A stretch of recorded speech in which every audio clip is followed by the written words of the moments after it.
Hello everyone, welcome to the channel. Today I want to talk about Bodies, Bodies, Bodies.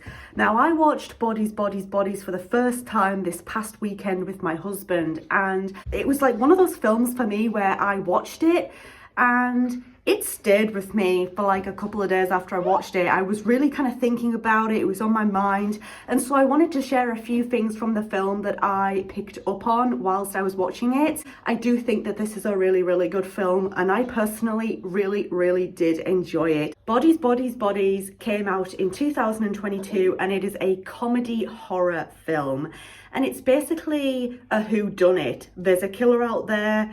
Who is the killer? I'm trying to be spoiler free here, you guys. The film showcases basically the downside of social media and our phones.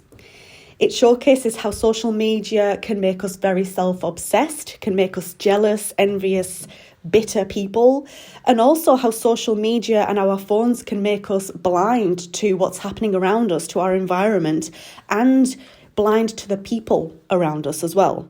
I think the film also hints that social media and phones can sometimes allow us to surround ourselves with fake friends, surround ourselves with people who are a negative influence on our lives and who are bad friends. At the end of the day, they are a group of friends in this film, but I think deep down they dislike each other, they hate each other, they can't stand each other.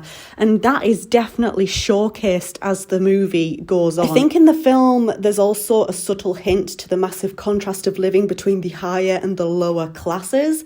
All of these kids in the film are rich and they do act entitled, and that is explored a little bit in the film. For example, there is a scene in the movie where all of the characters are in the kitchen, I believe, and the TV is on in the background and the news is on. And the journalist is basically reporting on this massive storm that's happening and how that's negatively impacting the lives of the lower classes.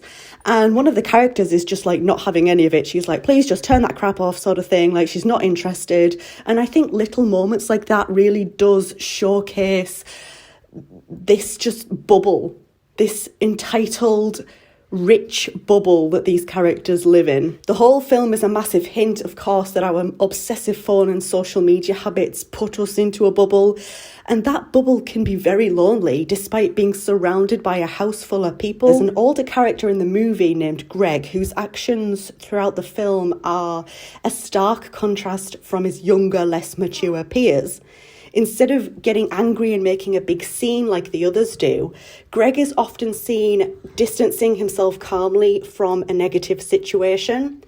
On repeat viewings of the film, viewers could maybe possibly see Greg's behaviour as something that if his younger peers had done, certain events within the movie wouldn't have happened. If the younger characters and his peers in the film would have just taken a step back, gotten out of their heads a little bit, a lot of things in the film just would not have happened. I think Greg's character, whoever decided to put an older character in the film, I think that was an absolutely fabulous, amazing idea, because viewers can get a glimpse at just how different the generations can be. The twist at the end of the movie is hilarious, but it's also devastating, and I think it showcases a lot. I think it makes a good point at the end of the film as well. So that's what I noticed about Bodies, Bodies, Bodies. Let me know what your thoughts were on the film. Did you enjoy it? Did you not? Let me know in the comment section as well. I would definitely recommend that you go watch Bodies, Bodies, Bodies if you haven't already. If you like this video, leave it a thumbs up. If you're new here, go ahead and click on that subscribe button. Thank you so much for watching once again, and I very much hope to see you guys in my next video. Bye!